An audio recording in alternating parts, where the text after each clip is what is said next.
Обеспечение бесперебойного водоснабжения – важный для летнего периода вопрос. В регионе предприняты все меры для минимизации сбоев в подаче. Так, в Сунже были проблемы в микрорайоне Менделеева. Сейчас там запустили дополнительную 11-ю скважину. Ситуация в городе значительно улучшилась. Для этого лета у нас максимальная добыча и транспортировки с главной насосной станции осуществляется. Три резервуара, это для города Сунжи, Троицкого и города Карбулак, у нас стабильно полные. Напор идеальный, вода хорошая. Главное, какая хорошая вода. На вкус очень приятная.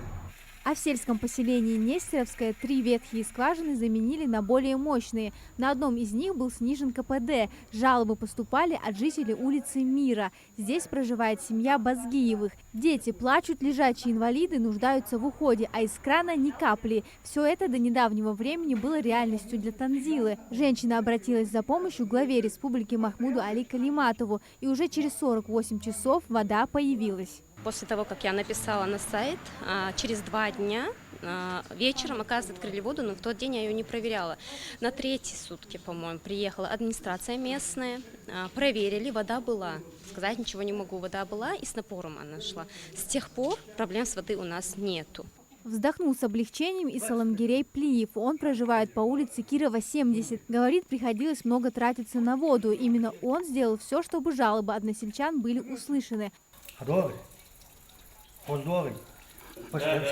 Проблема нехватки воды наблюдается и в других частях Сунжинского района. К примеру, на улице Курортная на протяжении 10 лет в летнее время воды не было вообще. Теперь же все жители вздохнули с облегчением. Сейчас мы прокладываем водопровод на новостройках.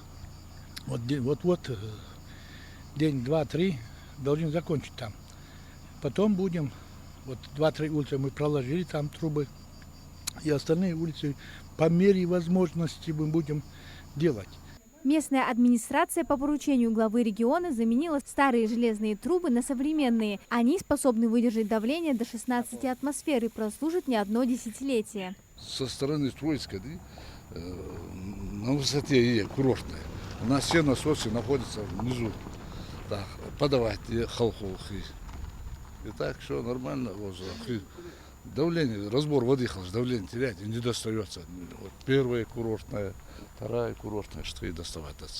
А так все нормально, все насосы работают, все, порыв сжаться, нормально, поэтому.